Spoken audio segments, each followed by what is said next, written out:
அவர்கள் ஜம்மு காஷ்மீரில் இந்திய ராணுவத்தின் ஒயிட் நைட்ஸ் பிரிவின் படைப்பிரிவின் கேப்டன் தீபக் சிங் இன்று வீரமரணம் அடைந்திருக்கிறார். தீவிரவாதிகளின் தேடுதல் வேட்டையில் ஈடுபட்டிருந்த போது தீவிரவாதிகள் நடத்திய தாக்குதலில் கேப்டன் தீபக் சிங் உயிரிழந்திருப்பது ராணுவ வீரர்களிடையே அதிர்ச்சியை ஏற்படுத்தியிருக்கிறது. இதனால் டோடா பகுதி மற்றும் ஆகர் வனப்பகுதியில் இந்திய ராணுவத்தினர் பெருமளவில் குவிக்கப்பட்டுள்ளனர். கேப்டன் தீபக் சிங் இந்த தாக்குதலில் மரணமடைந்திருப்பது ராணுவத்தினர் மத்தியில் அதிர்ச்சியை ஏற்படுத்தியிருக்கிறது. அந்த பகுதியை சுற்றி வளைத்து ஜம்மு காஷ்மீர் காவல்துறையினர் மற்றும் ராணுவத்தினர் உள்ளிட்டோர் இப்போது அந்த வனப்பகுதியில் தேடுதல் வேட்டையில் ஈடுபட்டு வருகிறார்கள். ஆகர் பகுதியில் 40க்கும் மேற்பட்ட தீவிரவாதிகள் பதுங்கி இருப்பதாக வந்த தகவலை அடுத்து ராணுவத்தின் அதிரடி படைப்பிரிவு அந்த பகுதியில் சுற்றி வளைத்து அவர்களை பிடிக்க முயன்ற போது தீவிரவாதிகள் நடத்திய தாக்குதலில் ராணுவ வீரர்கள் காயமடைந்தனர். எதிர்த்து நின்று போரிட்ட கேப்டன் தீபக் சிங் இந்த மோதலில்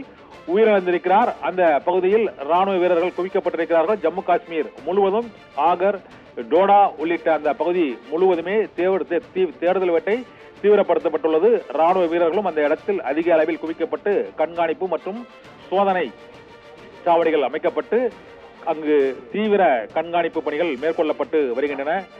இந்திய ராணுவத்தின் ஒயிட் நைட்ஸ் காப்ஸ் பிரிவின் சிறப்பு அதிரடிப்படை ராணுவத்தின் கேப்டன் தீபக் சிங் தீவிரவாதிகள் நடத்திய தாக்குதலில் வீரமரணம் அடைந்திருக்கிறார். ஆபிரகாம்.